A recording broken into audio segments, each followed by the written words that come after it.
Que nous soyons ce que tu utilises pour la grandeur et la croissance de ton œuvre. Je résiste Satan pour donner gloire à celui qui vit au siècle des siècles. Car les règles, la puissance et la gloire appartiennent à notre Dieu. Au nom de Jésus-Christ. Amen.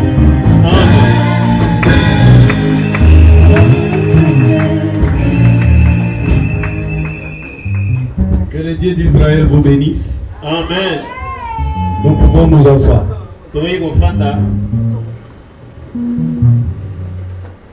Je dis grand merci à l'Éternel, le Dieu d'Israël, qui me donne une fois de plus l'opportunité de me tenir pour partager sa parole.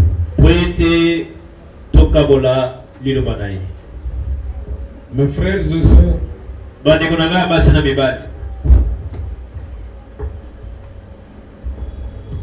nous allons lire la Bible dans 1 Roi.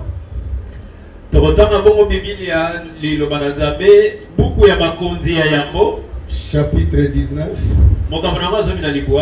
Nous commençons au 4e verset.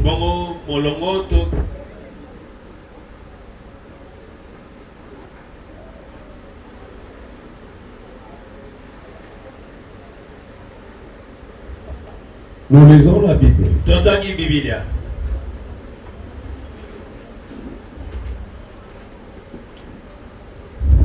Nous sommes dans 1 Roi, chapitre 19, verset 4.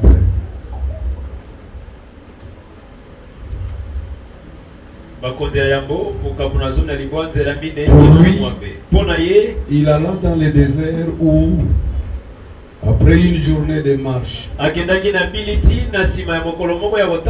il s'assit sous un genêt et demanda la mort en disant: lève-toi, mange, car le chemin est trop long pour toi. Mangea et but, et avec la force que lui donna cette nourriture, il marcha 40 jours et 40 nuits jusqu'à la montagne de Dieu à Horeb.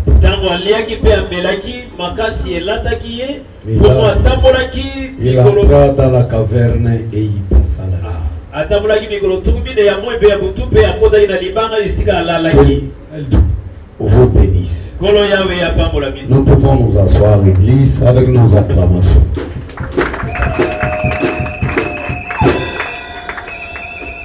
Que la paix de l'Éternel soit avec vous. Amen. Merci mes frères et sœurs. Il se passe dans nos vies des moments très difficiles, des moments compliqués, où il nous faut une grande sagesse, une grande intelligence et des grands moyens pour aller de l'avant. Le dimanche passé, j'avais parlé sur les dons du Saint-Esprit. Ces dons que Dieu nous a accordés par son Fils Jésus-Christ. Par l'Esprit de l'Éternel, nous avons eu la grâce. Et Jésus savait pratiquement difficile pour ses enfants ou de son église de survivre sans la moindre puissance qui vient d'en haut. Il les instruisit de rester dans la ville jusqu'à ce qu'ils soient revêtus de la puissance du Saint-Esprit afin de travailler. Dans la vie spirituelle, c'est la vie la plus difficile que les gens peuvent mener. Ce n'est pas une vie facile. Elle est difficile. C'est pourquoi le Seigneur Jésus-Christ a trouvé nous équiper, de nous qualifier pour mieux le servir et mieux le suivre. Mais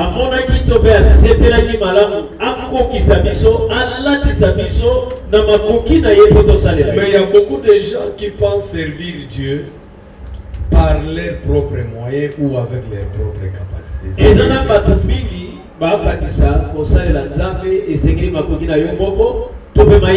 C'est pas facile. Et je prends toujours, je prends l'exemple de quelqu'un qui veut marcher sur l'eau comme s'il marchait sur la terre.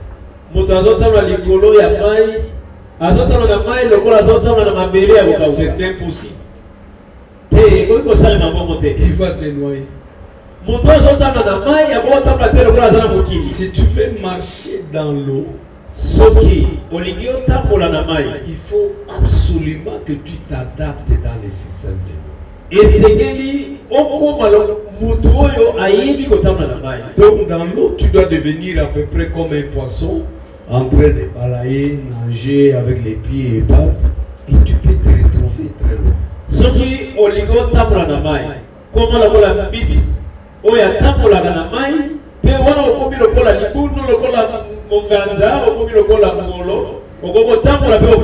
Les hommes intelligents, ils ont créé même des matériels. Vous portez, vous nagez, vous devenez pratiquement comme un poisson. Vous respirez dans l'eau par ces mécanismes-là.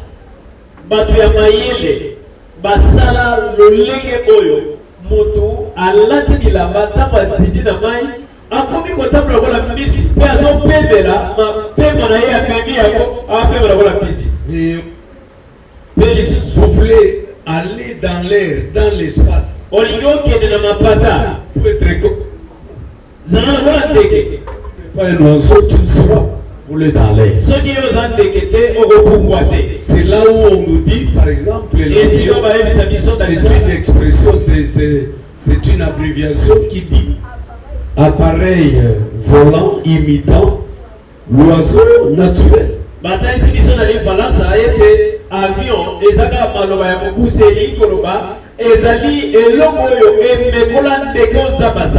Vous voulez aller aux États-Unis?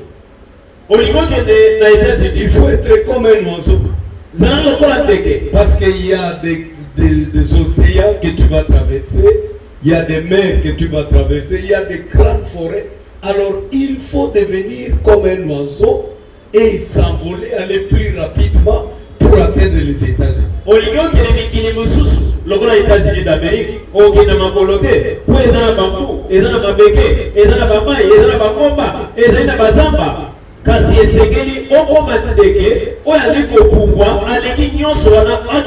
C'est pourquoi l'homme intelligent, il a créé l'avion. Et l'avion a comme des ailes, il peut aspirer l'air et aller dans une vitesse incalculable.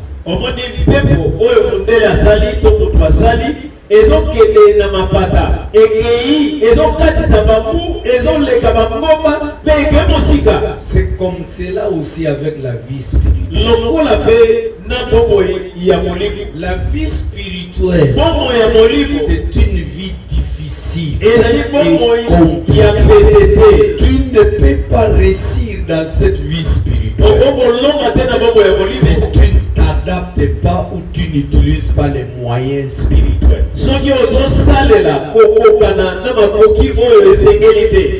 C'est pourquoi il y a certaines personnes, pour la vie, quand ils s'embrouillent, ça devient compliqué, ils abandonnent. Il y en a qui ont abandonné la vie spirituelle. Il y en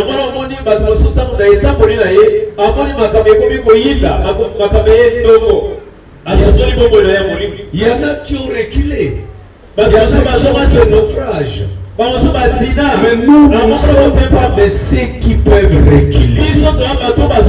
Nous sommes ceux qui doivent tenir ferme, ceux qui doivent progresser jusqu'à la couronne finale. Il est caractérisé des combats, des réussites et des échecs. Il y a des barrières. Il y a des obstacles. Il y a des combats. Il y a des occasions où tu peux réussir ou tu échoues. Mais ce qui est important, c'est que tu dois te battre jusqu'à remporter le prix. Tu dois aller de l'avant. Tu dois réussir. Parce que la finalité dans notre vie, c'est l'héritage que Dieu nous a destiné. L'héritage, c'est la vie éternelle. Notre destinée, c'est le ciel. Nous devons aller au ciel. Là où Jésus est, c'est là où nous devons être. Mais franchement, c'est pas facile. Je crois que c'est hier ou avant-hier, j'ai discuté avec ma femme. Je faisais en quelque sorte une petite évaluation. Pour dire il y a eu combien de réussites dans ma vie à peu près.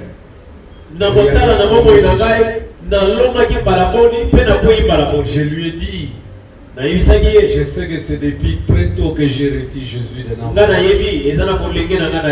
Mais dans ma vie spirituelle, il y a beaucoup de grandes choses que j'ai réalisées. Beaucoup que j'ai réussi. Mais aussi, il y a des occasions que j'ai jouées. Quand je fais un calcul, je dis ici je n'ai pas marché. Ici je n'ai pas réussi. Mais cela ne m'a pas empêché. Cela ne peut pas m'empêcher de remporter la coupe. Porter la couronne. Et je disais le reste des années qui peuvent me rester à vivre sur la terre. Je ne me bats pour réussir à 100%. C'est ça la lutte que je mène. Je sais que dans ta marche spirituelle, parfois il arrive que tu puisses te fatiguer. Tu as des circonstances qui te compliquent.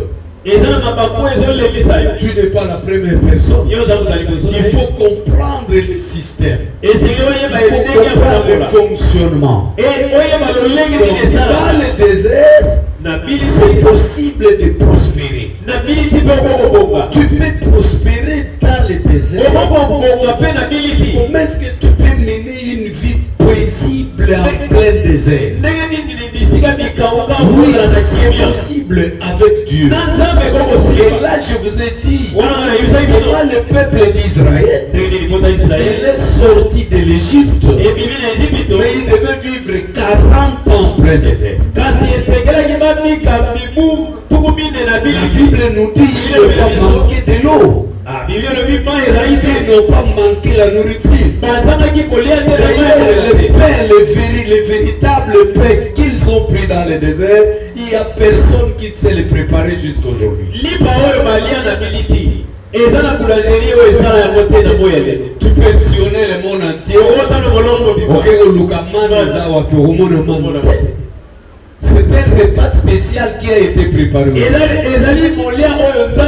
qui leur a donné en plein désert. Donc même en plein désert, tu peux prospérer, tu peux réussir, tu peux aller. La vie spirituelle, c'est une vie difficile. Mais tu as mis à notre disposition plutôt un mécanisme qui facilite la vie chrétienne.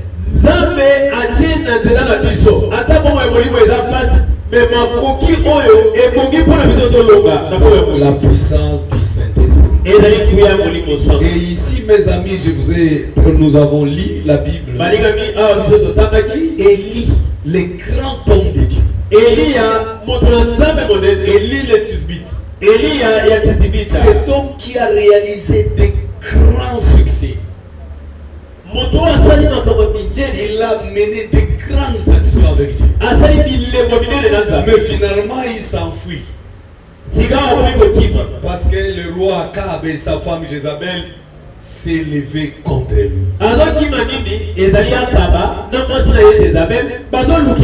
Toute la communauté s'est ralliée derrière les Baal. Les prophètes de Baal, ils se sont levés contre Élie le Tishbite. Même ceux qui ont espéré servir Dieu, Élie s'est retrouvé seul. Il dit, la vie n'a plus un sens.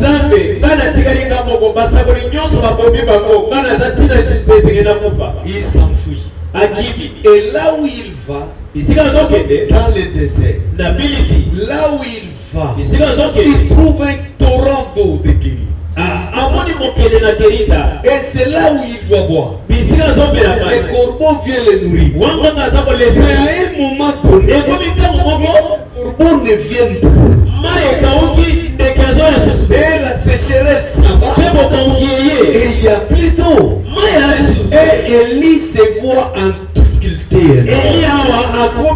Ce grand homme de Dieu, un saint de Dieu, un roi de Dieu, il se voit dans une difficulté incompréhensible. Faut-il rentrer dans la ville où il est pourchassé? Qu'est-ce qu'il doit faire? La Bible dit il se retrouve devant un génère et il s'endort. Mais ce qui est intéressant, il ne rentre pas dans le monde. Il ne va pas n'importe où. Et il remet son âme à Dieu.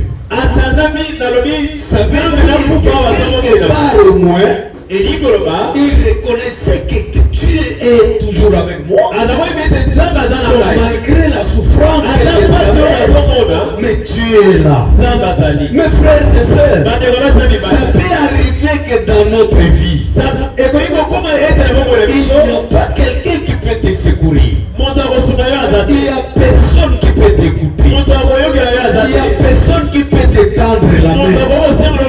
Même si tu ne le voyais pas, mais que Dieu est écouté. Regarde mes frères et sœurs. Les gens de ce monde, il suffit qu'il te donne un pain un jour. Mais il commence à faire publicité. Même bana sulinga tembele babela lubwako ngai nasali boye sobana somi mwa mapa mibale ifura kabula na pesi bana. Non, c'est pas trop. Tu peux aider quelqu'un aujourd'hui. Tu n'as pas été dans le sein de sa mère. Tu n'as pas été dans sa maternité. Avant que vous vous voyez d'abord, il vivait, il était. Après toi, il va vivre. Il ne faut pas avoir cet orgueil-là. Voyez-vous mes frères et sœurs, la Bible nous dit, même si tu donnes avec la main droite, la main gauche doit s'éteindre. Un enfant de Dieu ne peut pas dire ce qui nous c'est Dieu. Dieu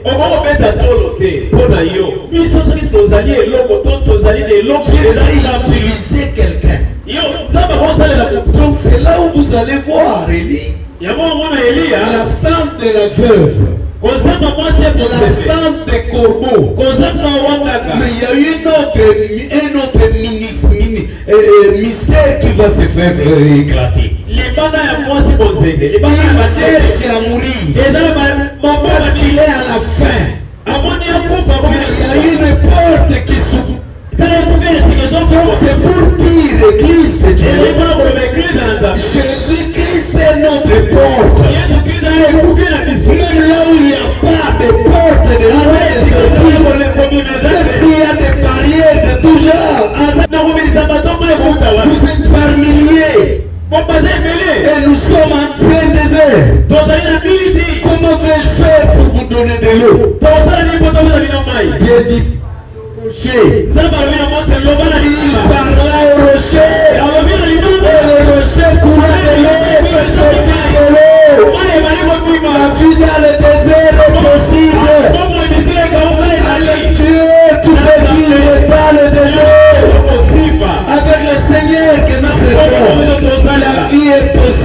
dans le désert. Et Élie, l'homme de Dieu, qui était à la porte de la mort. Il demande la mort. Mais Dieu le réveille par son ange. Regarde, il y a un gâteau. Et il y a de l'eau pour toi.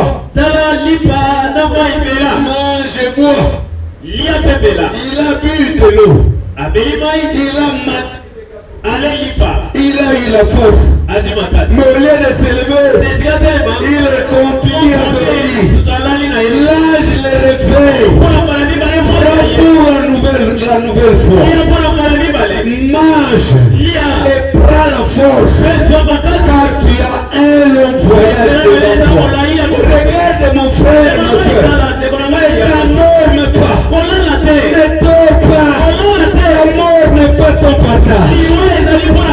Personne qui doit t'arrêter. Il y a encore une grande mission dans ta vie, dans ton avenir. Il y a une grande mission. Prends cette nourriture. Dieu te donne la nourriture ici. Quand tu prends cette nourriture, reçois la force. Lève-toi. Avance. Et accomplis ta mission. Ne recule pas. Ne t'endors pas. Il y a une voie de sortie. Et beaucoup d'enfants de Dieu, quand ils s'embourbent dans l'obstacle, ils cherchent la mort. Il y en a qui reculent. Il y en a qui disent bon, j'abandonne la vie spirituelle. Non, là c'est terminé. Non, mon frère. Moi, votre serviteur, à plusieurs occasions, je disais à ma femme, je m'étais retrouvé à la porte de la mort. On a tout fait pour ériger des barrières. Finisse la marche. Mais à chaque fois que je suis par terre, je savais qu'elle me réveillait, c'est possible. Et je me suis levé. Je suis capable de vous orienter, de vous aider. Parce que moi-même, j'ai de l'expertise, j'ai de la matière. Et le Seigneur m'a établi pour vous annoncer ce message. Lève-toi. Dans le désert, tu peux vivre. Dans le désert, tu peux progresser. C'est possible. Et Élie s'éleva. Il prit la force. La Bible dit pendant 40 jours et 40 nuits, il marcha. Il marcha. C'est-à-dire, même la nuit ne pouvait pas l'arrêter. Les jours, ça ne pouvait pas l'arrêter. Qu'il fasse ou qu'il fasse très frais, qu'il fasse obscur, Élie ne pouvait pas s'arrêter à cause de la nourriture. Afin de se lever avec ce que tu reçois ici, personne ne peut t'arrêter en route. Rien ne peut t'empêcher de progresser. Même pas la nuit, toi-même tu deviendras une lumière pour éclairer ton parcours. Même pendant la nuit, les bêtes sauvages n'oseront pas avancer vers toi parce que ton éclat le fera fuir. Voilà cette nourriture. Mes frères et sœurs, personne ne peut limiter notre parcours. Parce que notre destination, c'est le royaume des cieux. Le rendez-vous, c'est pour les ciels. Jésus a dit, il nous prendra dans le nuée. C'est là que nous serons. C'est là que nous irons. Donc il n'y a personne, il n'y a rien qui peut nous arrêter. Alléluia. Si j'étais à ta place, j'acclamerais.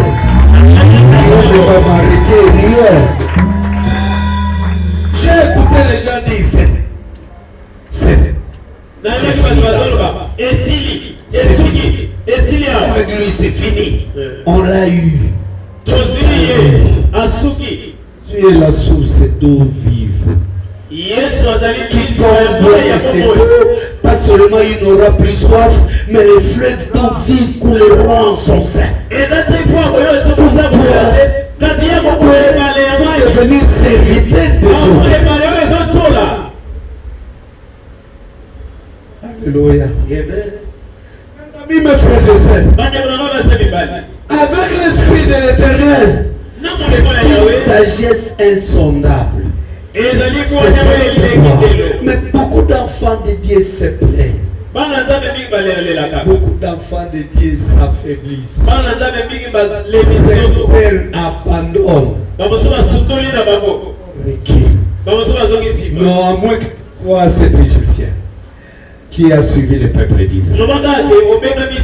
Que tu sois glissé. Toi, tu n'es pas glissé. Il ne faut pas que tu recules. Tu dois aller de l'avant. Je voyais hier, j'étais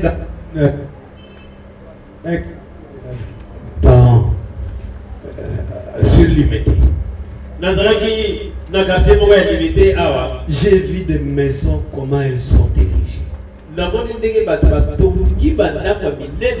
les gens ont des bonnes maisons. Ils sont des jolis jeeps élevants. Je me dis, quelqu'un qui me voit à peine avec une petite hutte que j'ai construite là-bas, je dors.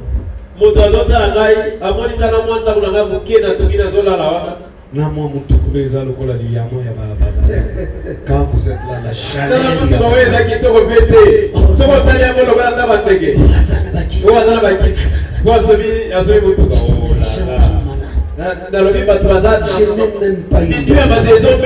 Je n'ai même pas une.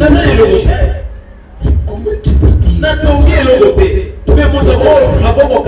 les dieux que nous servons, c'est le Dieu de médiocrité. Tu ne peux pas nous donner une maison d'habitation. Donc, là, on a le biscuit. Donc, on a limité résidentiel pour les. Attends,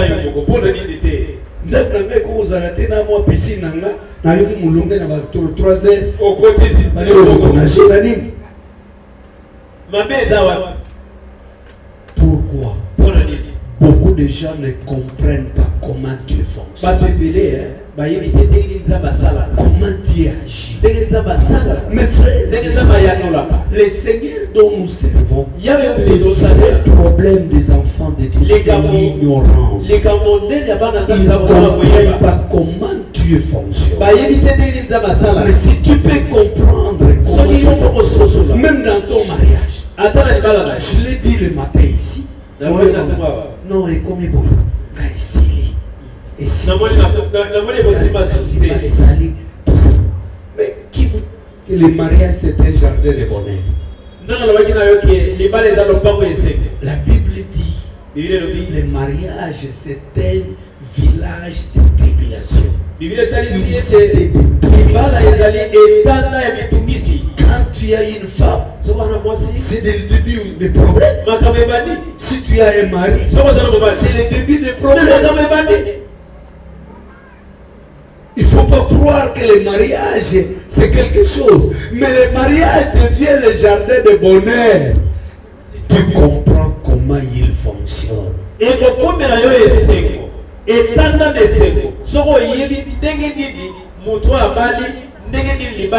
Je disais, je peux quitter mon bureau ici.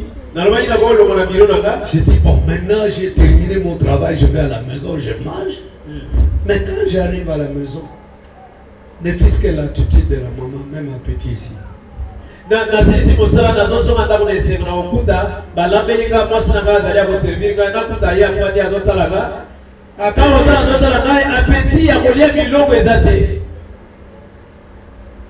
Tout comme il peut à cause de la kuna moi fier non, la raison c'est la papa. Alors bisouto. Toi c'est la papa ya de sengo. Maintenant les autres au côté. Nana je biloko ya. Nana likana no bolo bola nana motema bali kobeta esengo nyonso azalaki nango esili mais vous voulez aller où? Ndeko olingo kende wapi? Comment ça fonctionne pour que ça soit un jardin? Le monde, c'est un monde de tribulation. C'est un monde de combat. Mais tu peux t'en sortir comment? Jésus-Christ dit, vous n'allez pas vous en sortir. Il faut que vous receviez une puissance. Le Saint-Esprit il vous aide. C'est comme cela que vous allez voir. Les apôtres ont réalisé des grands succès. Parce qu'ils étaient plus des hommes ordinaires. Ils pouvaient sentir la joie de Dieu. Il faut arrêter de fonctionner dans l'église comme dans le monde. Tu dois quitter le système du monde. Non spirituel. Donc même si nous sommes sur la terre, nous ne sommes pas des êtres terrestres. On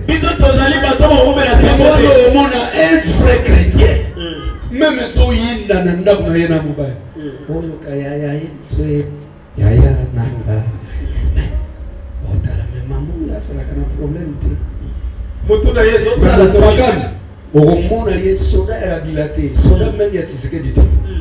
baoyo bayibu ya mobutu oyo azalaka liseki ezate asekaka te bai lokola azalaka na mokilo te botami mikolo bobonaka oyeba papa oyeba papa biso tomona bayi moto balokola ye posa mokili posa mokili te aza na besoin ya banini te bayibu ya mobutu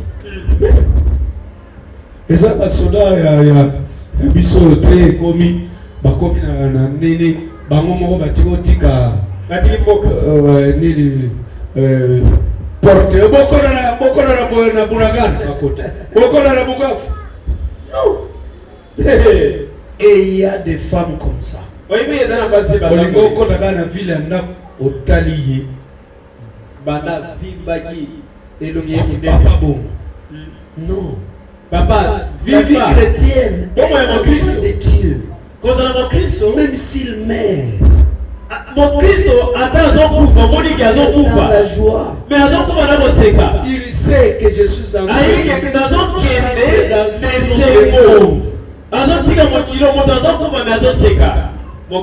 pourquoi? C'est le système de l'esprit. Alléluia. C'est là où vous allez voir la nourriture qu'Élie a pris.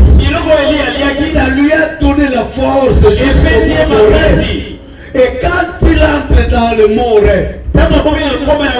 c'est d'autres choses. Au Mont Carmel. C'est d'autres miracles qui commencent à s'opérer. Malgré ton âge, tu peux faire encore de grandes choses avec Dieu. Malgré tes origines, tu peux faire de grandes choses avec Dieu. Malgré ce que tu traverses, c'est possible que tu retrouves la joie, le dynamisme. Est-ce que je parle à l'église? Oui, c'est très possible. Mais écoutez-moi bien. Par quel mécanisme? Quand vous lisez la Bible, dans Galates chapitre 5, verset 22 à 25, Dieu nous parle des fruits de l'esprit. Les fruits de l'esprit nous donnent le caractère, comportement divin. Quand quelqu'un a le Saint-Esprit, il a le fruit de l'esprit, rempli d'amour. C'est quelqu'un qui est bon. C'est un miséricordieux. C'est un homme humble. C'est un homme qui patiente. Il est patient. Il n'est pas agité.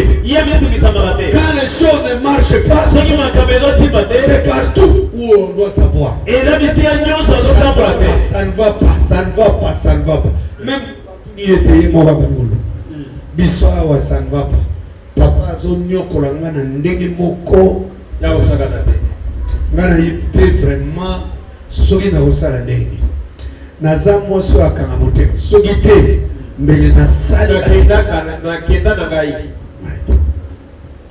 Moi si obozo mona vraiment muyibi impossible etikali ayiba na ngai mobima ketika. Non. Mais yo moko ozofe masala. Non.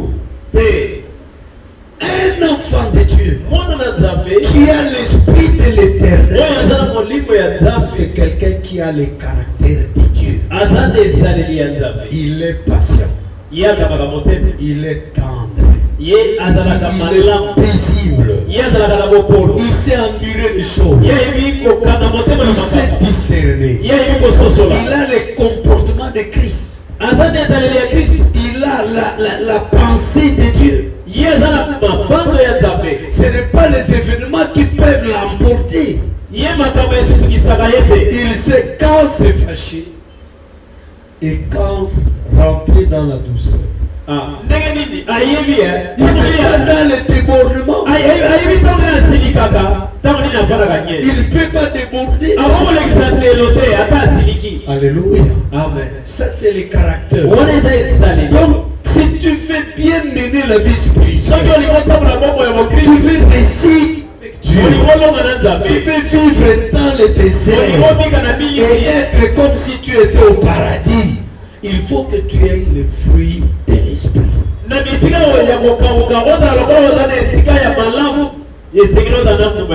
Yango moni ba égyptien oyo ba mutala na Égypte ba komi na désert ba bali ko menacer ba Israël. Bon même biso pour ani ba bali ko influencer na ba Israël. Moïse pourquoi même ani biso il fallait biso tikala na Égypte. Des gens comme ça. Nana kosa ngai na sale na nzambe. Na fani fani musul ba bali présent même maboko apapoyo. Vraiment ndenga tchakinga maboko. Faut comprendre. C'est toi qui ne fais pas comprendre comment les choses fonctionnent. Tu ne comprends pas. C'est comme ça que vous allez voir même Pierre. Il dit, Seigneur, si c'est toi, accepte que je marche.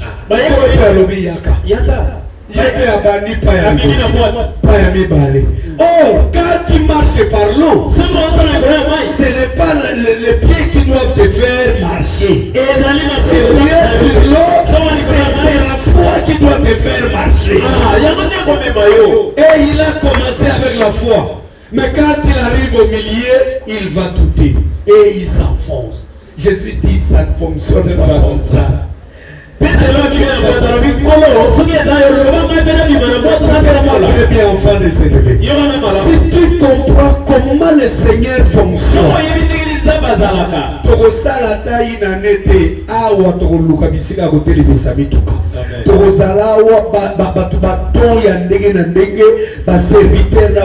donc vous allez voir vivre des choses. Église, même place à vous allez voir avec les disciples, mais quand l'esprit les a saisis, la Bible dit, en un jour, plus de 3000 personnes. Plus de 3000 personnes.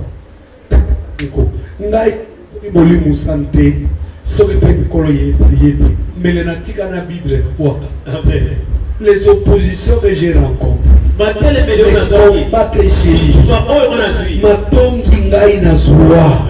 je pouvais abandonner. Les gens ont utilisé tous les moyens jusqu'à n'a pas empoisonnement, n'a pas foutement, n'a pas calomnie,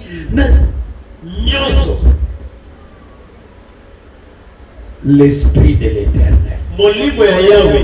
Tu ne peux pas fonctionner dans le monde chrétien. Au monde même bateau, bazali ba franc-maçon, ba rose courisier, bazana système na bango bazabubike bandoki bazana système na bango soki balobi omoni ndenge zao pour que se retrouver aux États-Unis à 1h du matin soit comme yanda beta na sim baloka boy saraboy et il le faut exactement et il se retrouve aux États-Unis et après il se retrouve. Mais les enfants de Dieu, vous voulez servir avec vos moyens, avec vos techniques, avec vos stratégies. C'est pourquoi la vie spirituelle devient complexe. Tu deviens épuisé. Tu es prêt à abandonner.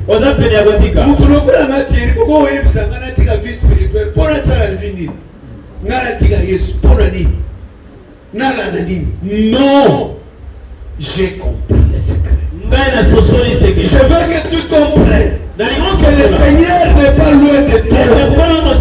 Et pour t'en sortir, il y a d'une part le don de l'esprit, d'autre part le fruit du Saint-Esprit. Et les fruits de l'esprit sont neufs. Aujourd'hui, l'amour, la bonté, la patience, la persévérance, l'amitié, la joie, la paix et les neuf. La Bible dit, l'esprit n'est pas contre toutes ces choses, mais c'est ce qui fait de nous enfants de Dieu.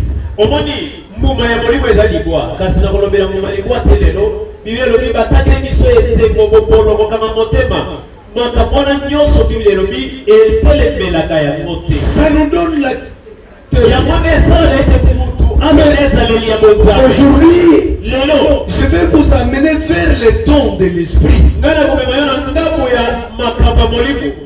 1 Corinthiens chapitre 12, versets 7 à 11. La Bible nous parle également du don de l'esprit. Et c'est ce qui met l'équilibre dans la vie d'un chrétien. Donc, un chrétien, tu veux mener une vie équilibrée, tu dois avoir les fruits de l'esprit d'une part et les dons de l'esprit de l'autre. Le don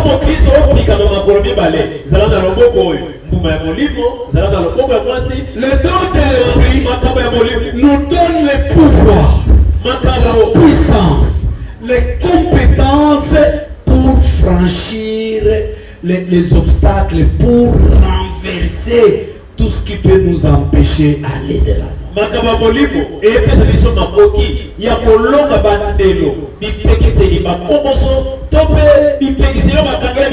Les dons, ce sont des capacités, mais les fruits, c'est les caractères.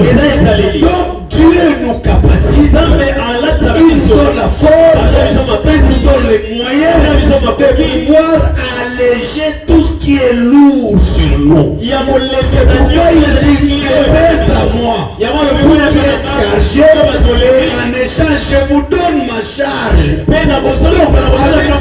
Tout devient léger.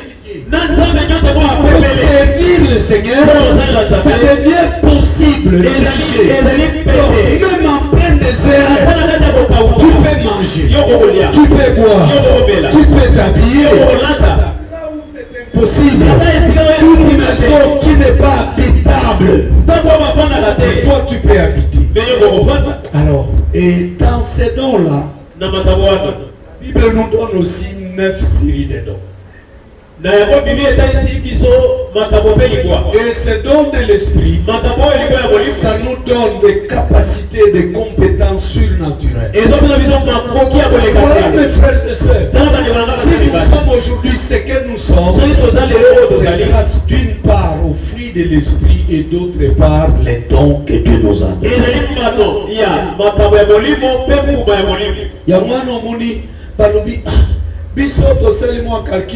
Ezana sanza boye ezana période boye oyo biso toko sala tolia e bakomi sanza wana eloko te oh mais biso to sala ki boye to baluka ki boye simite de ego singa de ego simba te Voilà, quand tu as le don de l'esprit, Dieu t'amène là où les autres ne sont pas arrivés. Tu as des capacités, des compétences de réaliser ce que les hommes ne peuvent pas faire. Et un série à Bilei Eli Aliaki. Donc, les Bilei habita 40 jours à pied. Et ça, moto, ils allaient veloter 40 jours à pied, sans interruption.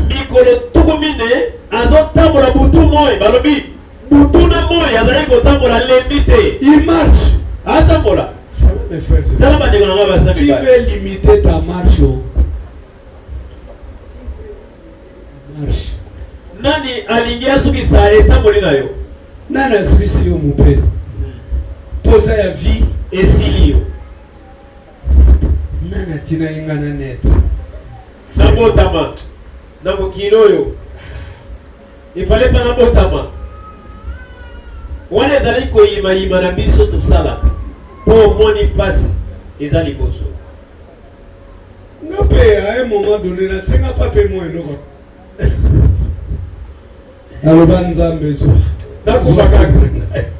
Sabo moina. Jour musu na sali mo aventure na pole.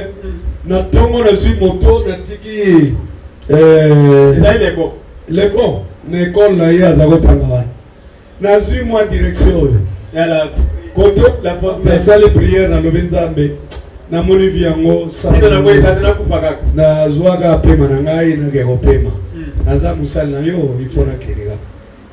Na zui moto na ko bagana kwa place avenue ya nini na biso ezali ya bureau na biso ezali na kwa ya tinelo wana moto yego tutana na peta mutu na mille heureusement la casque phare ya et pantani moto tala na kulukia na casque et bambana tali pede ya casque za la makasi kitina tirika yoganga limisanga na prière tongo omoni makambo so tosengaka c'est ce qui arrive yamona tosengaka yazengeli wana tongo vous allez fogite babebaki na aventure mais komi réalité nzapasi yomona se nzambe na gari olobi zonga na maseki babebaki na black nzambe yoki nzambe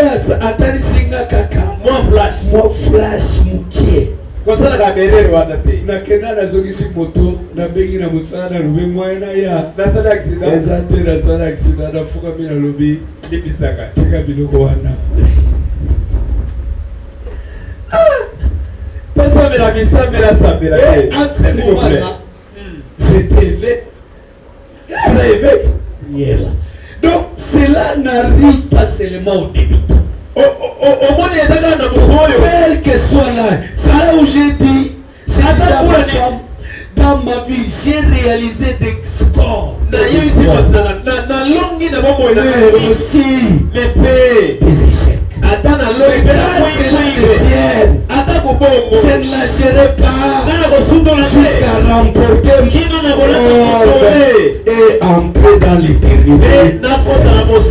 Est-ce que je parle à l'église? Pour acclamer le Seigneur.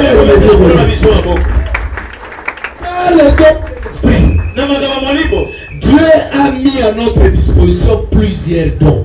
Et j'ai parlé de 9.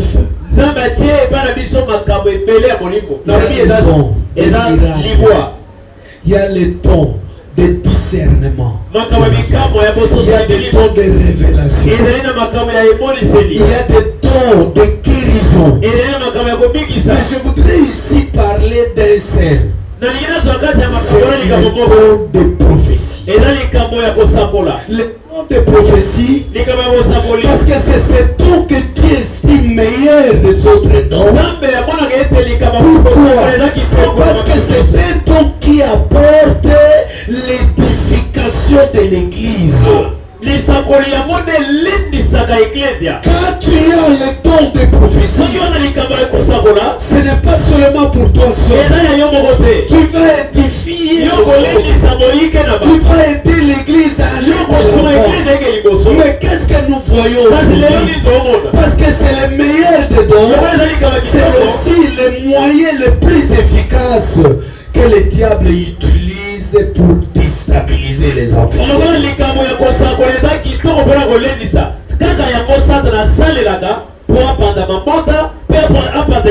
Beaucoup de familles sont en problème. Beaucoup de filles déjà en problème. Nzamba otali sana. Nazomona. Sima mobile na yo. Mwana mwasi moko azolanda landa ye. Na omona mwasi moko azolanda landa. Mobile na yo sima. Na omona mobile. Peso prophète. Na umbai. Il faut tout casser lié dans le sang. Alors, wana yozu statue mbalamoche. C'est lui qui trouble de ma vie. C'est lui qui trouble de ma vie. Oche malamoko. Pour que n'a pas prophétie. Mais écoute-moi. Yoka. Regarde. Ces gens qui servent le diable. Retenez comme je vous l'ai dit ici. Ils savent.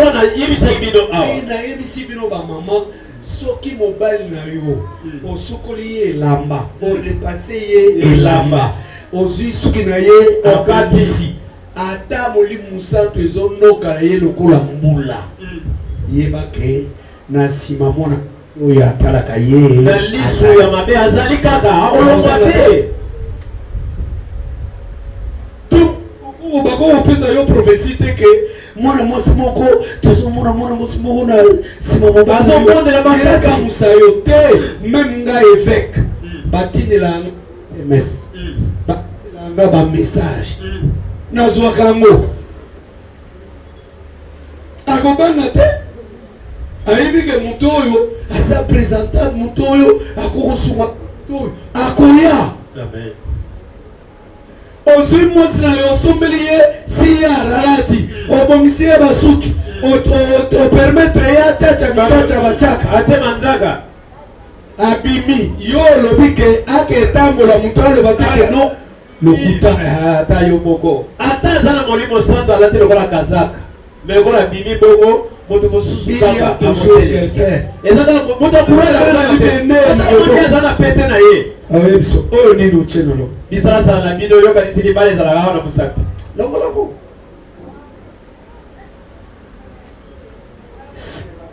qui doit comprendre sikoyo soki mwasi ayoka mo envoie na te oyebisa ye te ke no amour tu es mon cœur ye lokola ayebisi ye bongo motema na ye mpe esali motema ebeti tu sike nana kitoko nana zala na kere lisusu oza kitoko nana sopeli yosi ya olati.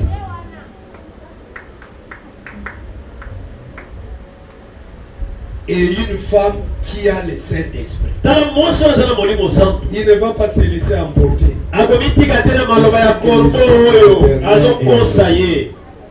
Alléluia. Amen.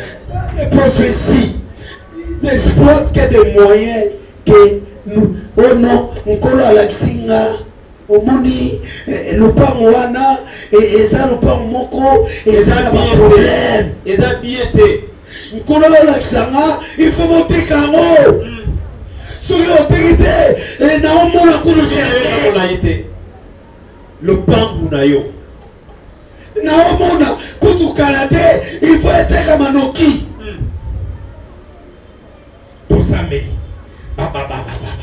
C'est kere. Coco. Après, bateki le pan. 10% Naomi mana papa. Papa lobaki avant aussi ma bongo wana yanga na kwa. Baki na Yoko za te mwana se lever, mozaki yugo moko. Mwana na. Non, te. Mwana se lever, tu dois comprendre. Je vous ai dit mes frères, J'étais malade, envoûté. Naza malade. Nazoya boye. Namoni batumisa mibaleba mabukutala. Bazobo msaviro na tomo na mwa na kuika. Nazoya camarade na mwa zana. Dans la Bible, l'obit, quand l'esprit me convainc, ce sont des mauvaises personnes. Bonjour, na personne Yé, magicien, Aourou à la bataille, Idio Fagnos, Kulu, Bayebi, grand magicien Aourou. Ah, ben, on a s'il vous plaît, yo voulez qu'on peut besoin de monter, parce que Pisso, tout ça, parce que Satan a yosa yanzamé. Là, l'obité, les enfants na bomote, na liga, ozo kosa pour le yosa mwana nanzamé. Oligo kosa pourquoi? Na yesa qui était gay, non, il a vu. Ce qu'il dit est vrai. Et effectivement, je ne voulais pas les saluer. Parce que le diable est capable même de sonder les pensées. Il ne faut pas croire que parce que mais quand il te dit des choses, il ne manquera pas à mettre des mensonges. Parce que la nature du diable, c'est les mensonges.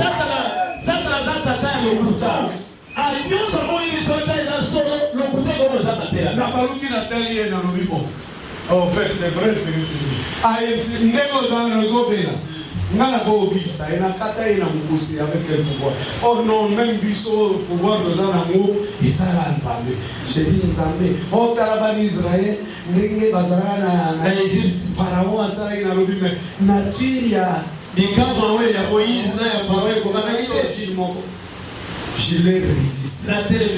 Et tant qu'on a biki, aïe, se retrouver dans les bouts, on a la campagne, Dieu la nina. Na benga na ye.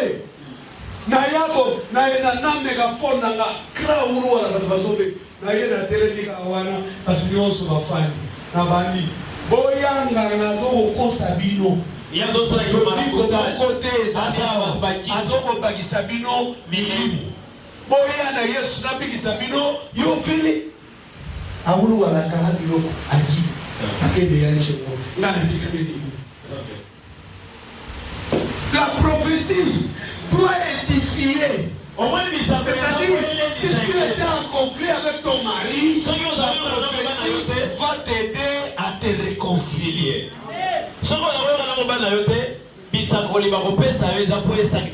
La prophétie ne viendra pas te déstabiliser, non. C'est pas une prophétie qui vient. C'est pour l'édification. Mes frères et sœurs, la prophétie c'est un don meilleur. Quand il y a le don de prophétie, il n'y a pas de choses qui vont être cachées. Écoutez-moi très bien. Je ne suis pas prophète, mais il y a des fois Dieu m'utilise puissant. Quand tu viens parler avec moi, il faut faire attention. Parce que quand tu me parles, l'esprit aussi me parle. Il me dit c'est un menteur. Je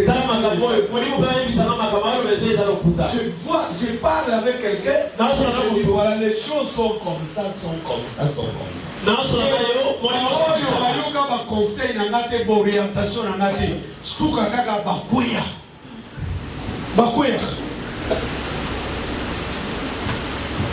le Saint-Esprit nous aide. Il y a le don de l'Esprit. Voyez par exemple dans l'église, tous ces dons-là ne sont pas seulement sur une seule personne. Dieu donne à chacun comme il est. Celui-ci a le don de guérison, celui-là a le don de miracle, celui-là a le don de prophétie. Et tout cela c'est pour l'édification. Quand quelqu'un est malade, et celui qui a le don de guérison, il est guéri.